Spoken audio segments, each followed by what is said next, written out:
So over the years, I've had some pretty crazy gaming setups, and it's evolved greatly. Check out my 2013 gaming setup versus my 2014 gaming setup versus my 2015 and 16, which remained pretty much the same. Then there was my 2017 gaming setup, and then the big glow up, 2018, probably my favorite gaming setup I've ever had. I really transitioned from that contemporary look you see in most setups to something more vintage and old because I like that kind of stuff. And then there was 2019, which is the room that I'm in now.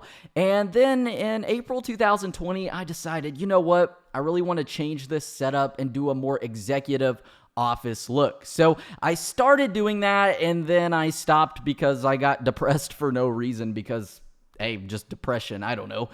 But last week, I finally decided to finish this setup, and, well, I'm going to show y'all that today. So if you enjoy, please give the video a thumbs up for, like, my most favorite gaming setup ever that I'm only going to get to use for 2 weeks because COVID happened, and now I got to move out of my house because it ruined my business. So let's see if we can hit 2,000 likes for the algorithm. Now, before we get really any further into the setup, we do have a sponsor on this video, and that is Ewin Racing. So, y'all want to know what happened to my last gaming chair?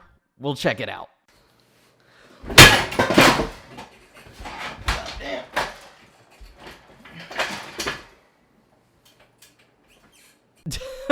I'm so glad I caught that on camera. I don't know how, but that was in September 2018, so 2 years ago. And these guys sent me this chair in 2017. They presented me with an amazing opportunity. And, you know, some people say gaming chairs are overrated, but when you're sitting at the office or at the computer or whatever gaming all day, you really don't realize the importance of these chairs, especially on the lower lumbar or like your lower back and the comfort that these provide. Because we, as gamers, a lot of us have some pretty bad posture. So anyways, that chair broke, and I don't know how that happened. Obviously, actually I do. It's probably for me jumping in it like that, getting excited, making videos and doing crazy intros. But I reached out to them last week, and they sent me a brand new chair, and I want to show that to y'all because they've updated some of their designs. So we have here my brand new chair. Now this is like the bloody edition, I guess it's called. The reason I chose this is really because the bloody handprint reminded me of the Modern Warfare 2 militia logo. It's literally the same, and it just made me laugh because I thought of Tango Sucker, and I'm sure some of y'all can relate to that. Some of y'all might not have even been born when Modern Warfare 2 was out, but anyways, inside joke for some of the OGs there. But yeah, this chair is super comfortable. It has perforated leather on it, so you don't get no butt sweat build up anywhere. Gross, I know. We've also got adjustable armrests up and down, which is what my last chair had, but what this one has that my last one didn't is also forward and backward, so you can kind of adjust your elbow room there, which is really, really a nice feature to have.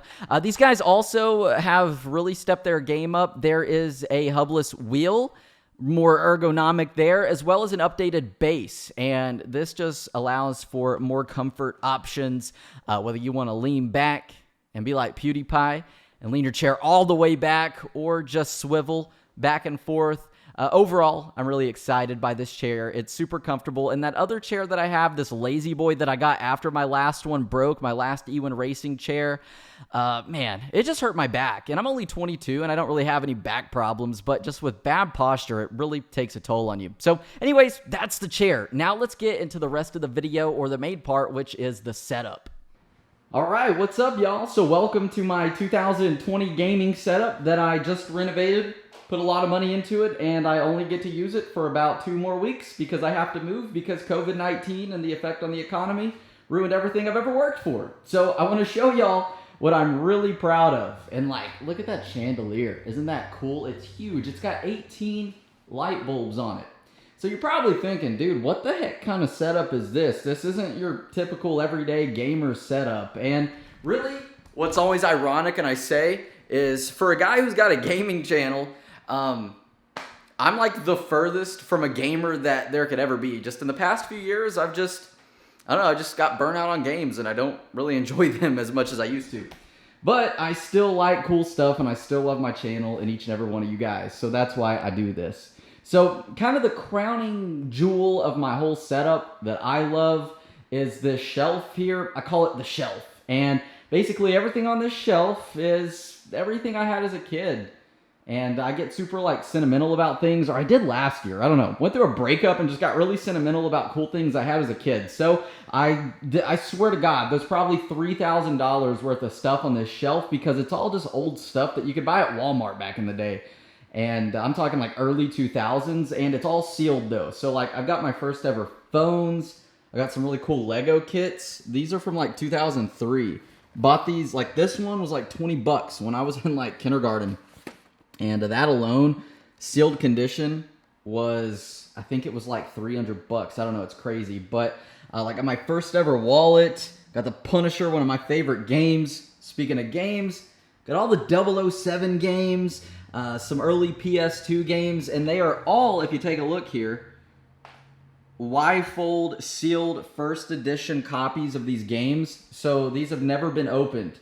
And it's ranging from like the first game I ever played on PS2 before I had one, my first ever PS2 game, some of my favorites. I bought two of these by accident, which is pretty cool because they're kind of hard to find. Medal of Honor, Rising Sun. That's a classic right there. Just some really cool games. This one was a hard one to find, the Punisher, one of my favorites.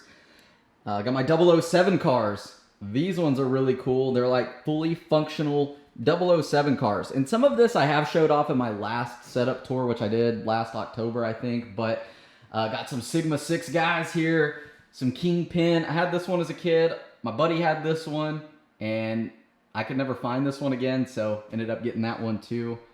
It's a little miniature model local police car from my local town. This one was hard to find. They only made those in like 2001, and I came across one not too long ago. I collect old coins, filled with old coins here. Got the old 50-cent CD, some Dale Earnhardt stuff. First two games I ever played, Super Nintendo. Those are the original ones too. I got some cool WWE stuff because when I was a little kid, I used to like that. And I got some zombie perk bottles, big Circle K sign, kind of a cool story behind that. Me and my grandpa used to go hang out, and he was a drunk. So when I was like 3 or 4, I didn't even know this, but we'd go to Circle K, which is a gas station, convenience store. He'd get his beer. We'd go up to like, it's a little reservoir that we got here, a little lake, and he'd get drunk and I'd take a nap. So I thought that was pretty cool because you don't really see many Circle K signs anymore. But down here, I've got a really big hammer. This is from the 1920s. What this is like a strongman hammer. You know, at the old carnivals, you just swing the hammer, bam, hit it, and send the little bell shooting to the top. I think that was pretty cool. This is a World War II chest, and in my old gaming setup from 2018, I actually used that to keep my consoles in, so kind of creative. Got my canvas, inspired by Mr. Boss for the Win. He had one, and I thought it was really cool, so I got one. Got the silver play button, really cool Christmas gift right there. And got the old TV. I bought this TV, but I was going to do something with it, but it worked, so I actually made a couple videos on that, playing some old games on an old TV. Got a pisswasser bottle, my old truck. And then over here is where we kind of got the main area. This is a pool table light. I just thought it was really cool. Really, really cool. And just set it right there. Here we got a really neat horseshoe. And this is actually like my great uncle's or something like that. And it's just been in the family for a while. And it's always been in my grandma's house, like in her backyard. And she just told me I could have it one day. So I thought that was cool. Put it in front of the desk for some good luck. This is just my ring light, and it's usually kind of what I keep the camera on here. Over here, just got a guitar, rocket launcher, and I put in the wrong cheat code and ended up with a rocket launcher. But this here is pretty neat. A lot of y'all probably don't know what this is. This is called a penny scale, and basically you put a penny in it, or a nickel. I can't remember. Either or. But it's also a fortune teller, so like you twist this thing here, and you choose whatever fortune you want. Put your nickel in, stand on it, it'll tell you your weight, and also it'll come up with your like fortune. So it's kind of neat. I love collecting old stuff. I bought this for like 400 bucks and it's worth about 1,200. So that was pretty cool. It was a good deal. It was a steal. Now the desk is actually recently new. I had that custom made for me in 2018 by a buddy of mine, and it came out really, really cool. I just like the old vintage setup, obviously. But as for the technical stuff, which I know y'all want to know, is this is a Shure Sm7b mic I've had for almost 5 years now, and it is perfect. It has done me so well. It's what I've made all my videos with, and we just got it on the road, PSA 1, like boom arm, really old as well.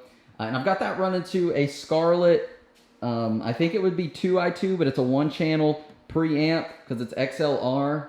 As for my computer, this thing is old. I built this, or me and my buddy Braden, he helped me build this in 2015 in March when Heists came out for PC or on GTA 5. And I just wanted to have a cool PC to run the game. So it's just got a GTX 970 graphics card, 16 gigs of RAM, and an i5 4690K processor. So it still runs good, but it's a little outdated, like to today's standards. But yeah, that's that. But as for this kind of main focal point and area, I've got 3 27-inch Asus monitors, and I love these monitors. They're really nice, really nice. I've been thinking about, though, just like upgrading to one giant, like, curved one, or maybe upgrade just to some curved monitors, but that's not really an expense that I need to do. I just think it would be nice. Got the Razer Death Adder, I want to say. This might be the Death Adder. Either or, it's just 2 Razer chroma key keyboards, so they all light up and change colors. They're really nasty and just old. I've had this one for like 4 years, that for about 2. The drawers are in the closet, and the closet is a mess. As you can see, the blue tape is still there. I've just got one last thing to do, and because I'm moving, I'm not going to be really fancy, but I was going to be really fancy and do a lot of intricate woodwork on the walls, and I still just got to add a piece there and take the tape off. But yeah, as for like the main part and main setup area, that's where I make the videos. Obviously, that's the old chair, and this is the new one, which I already kind of showed off. I got the blanket here in case my pup Penelope wants to come hang out, and got a printer just sitting there. So professional. But yeah, that, my friends, is my 2020 gaming setup, kind of for right now, that I've had for a week now, that I only get to have for 2 more weeks. But hey, I'm gonna try and put out some of the best videos I've ever made in this setup. And YouTube really isn't showing my channel some love right now as far as the algorithm and stuff. So hopefully we can get really motivated to put out some cool stuff, and y'all will enjoy it, and the whole YouTube stuff will too. I don't know, it's just kind of a downtime right now. It's kind of weird, but I think it's because I've got a Grand Theft Auto channel, and Grand Theft Auto just kind of dying out because there's nothing new, and Rockstar isn't up to anything right now. So anyways, if y'all enjoyed, boom, give the video a thumbs up, subscribe, and pretty soon I guess we'll be doing another setup tour. And I'm thinking of going more contemporary, kind of basic, and not doing the vintage stuff because I'm going to be in a smaller office. So I think that might be kind of neat. Just something simple. But anyways, we'll see very soon. Subscribe if you don't want to miss out. And I'll see y'all next time.